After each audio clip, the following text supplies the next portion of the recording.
Kua hoki mai te pūkōrero nei, and so Waitangi would, if you weren't here yesterday, kia mōhio mai koutou, she is from Ngāti Rua, Ngāti Awa, Ngāti Kahu, Ngāpuhi Nui tonu.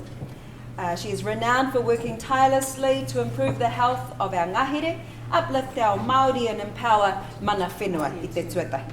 Waitangi is a co-lead of both the integrated surveillance research theme and also te whakahononga.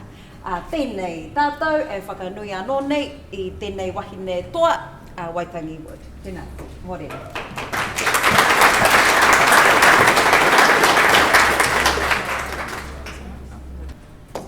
Kia ora, I'm here presenting for integrated surveillance theme 4 of Ngā Rākau Taketake. Our mahi was one of the first research projects that was rolled out by NRT, and so we had quite a bit of time initially before everybody else to have some conversations within our teams as to what we were going to do. So our mahi is primarily, even though I talk a lot about taonga sovereignty, our mahi is really about data and information within the biosecurity system. And so when we sat down, we talked about, we had a conversation about what did we want to achieve after the NRT funding had been exhausted or finished, or our projects had been finished.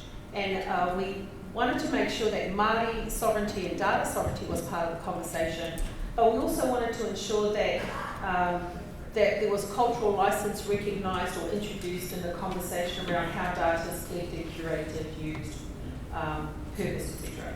And we also wanted to make sure that mana whenua had access and use of their surveillance data. We thought that in instances where mana whenua, if you were giving effect to the Te Waitangi and Y262, that to give effect, mana whenua could control their data, which means that if mana whenua have data or data about their taonga, that they can go and just push a button and there it is, as opposed to having to go and ask permissions or go through a number of systems to access their data. Anything where data was away from mana whenua we saw as contrary or contradictory to the idea that Māori had sovereignty over their data and information. We also acknowledged that within this space that researchers, biosecurity agencies, other groups also have data and information, and as collectors of that data, we have to recognise the custodianship of that data within the system. And so we had a meeting with a number of researchers pre-COVID, and many of you were there, and we talked about how do we store this data and information, given you've got CRIs, so I have a number of those CRIs, universities, taxonomic collections, people who hold MPI, MFB, councils, Pest New Zealand, Trapping New Zealand, have all got data around taonga. And so how do you store all this data? And what all of the group agreed was that yes, there needed to be somewhere to store it, but they didn't want to centralise it.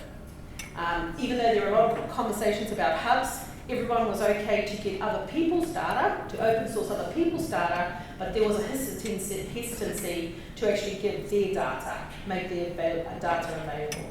And so there are a number of conditions around that data, and so immediately we had a little bit of block. So we went to how is the biosecurity set up, and where does data sit within the biosecurity system? Where does data intelligence? Of course, it's across the whole system, but it's about who controls that data. And if you look at the way in which green represents where Crown agencies have access to information and data, and blue is basically where mana whenua have. So pre-border, at the border, post-border. So before it comes into the country, all the surveillance and all the inquiry about biosecurity incursions occurs before the border. That's agencies and groups. I don't want to spend too much time on that. Most of you know this anyway. But at the end of it, Māori are basically pest managers and community environmentalists. And so the data and things that are collected at the end, the very end comes in way after within the biosecurity system that Māori or others, community, are engaged. So if you look at the idea around giving effect to Te Waitangi, because it was a primary focus of integrated surveillance, You've noticed that we have sovereignty as the data and information is closer to us. You've had speakers today talking about the protection of data and information and working with mana whenua. But once that data and information is collected within the biosecurity response, that information data is removed from you to whatever group has collected it. So a Crown agency, an organisation, etc., etc. And so data and information within biosecurity is pivotal for us as mana whenua, but also as scientists, researchers and agencies to better provide management tools, to be able to provide better responses, to engage communities better. And so Ngā Rākau Taketake's whole mahi is around all the pieces of those puzzles that allow us to reverse the decline of our ngahere, protect our ngahere from things that are coming in, and also to be able to talk and communicate to each other about the successes and the ways that we can do that. So I tried to talk about this yesterday, and I did it extremely badly, so I'm going to give it another go. So part of our integrated surveillance mahi is around the Mātauranga Māori framework for surveillance.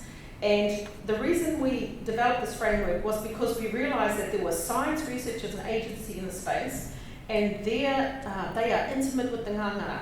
Before these things get here, myrtle rust, not so much epiphyticity, because actually it was scientists and researchers who discovered that, and Ross Beaver and Co found out about that and investigated it.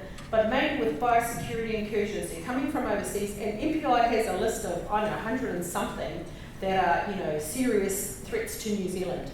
And scientists and researchers in this room, many of them, are already working on those incursions, what they might look like. So we know we need to have science and research in Western knowledge. The taonga that they affect is Māori, and so that's our inherent mātauranga. That's our own knowledge, our own intimacy with the ngahere. So in order to make a better response, or to make sure that we're protecting taonga from biosecurity incursion, we have to have mana whenua in the space, because they're the ones that actually know the taonga, the environment. And you've seen in the previous presentations, and some yesterday, that actually knowing what's happening on site at place is really important. So when we were looking at what does this mean for information and data, and the protection and data sovereignty, we realised that we needed to consider what cultural licence looks like. So social licences where scientists might have a kaupapa, have a new technology like, I don't want to go too crazy with this one, eDNA, making eDNA markers. They're collecting data from taonga, they're collecting data from ngahere. Now that data and information, really? Oh wow. That data and information, okay, I can do it. That data and another minute for that. No, anyways, that data and information is important to the mahi, but we don't actually have any access to it. So what we're looking to do is find ways where information and data is also being shared with Māori, so Māori can also be part of the responses for biosecurity responses. We also want to be able to consider that actually if you're working through this, there's almost like a huarahi, a pathway that we become more engaged with mana whenua, and mana whenua have more access to information and data within the system, that actually they can be elevated within that system to be able to participate at a higher level within the system, and also then be able to apply their own mātauranga, thereby being able to provide their own mātauranga Māori solutions. Because we can't apply a mātauranga Māori solution, I would argue, if you do not understand the ngangara. And so we need the nexus, we need the connection. So one of the ways we have a research area called the biodiversity management areas, and so what we've done in the conversations we've had with Kaumātua and others is we've determined that sovereignty in this system belongs to the whenua, to the ngahere. So we developed these biodiversity management areas so that we could anchor where the information and data was being collected from, where its whakapapa was from, so that we could initiate the conversation about how to protect, collect, save, use that data. In addition, we looked at the idea around where sovereignty and custody sits, and how do we manage the idea around data being used by others but still having authority recognised under the titi to the hapu and traditional iwi. And so we set up this thing called an integrated intelligence platform, which is a federated, a web-based platform where custodians can enter publications and data, okay? I'm nearly there, there's a short slide.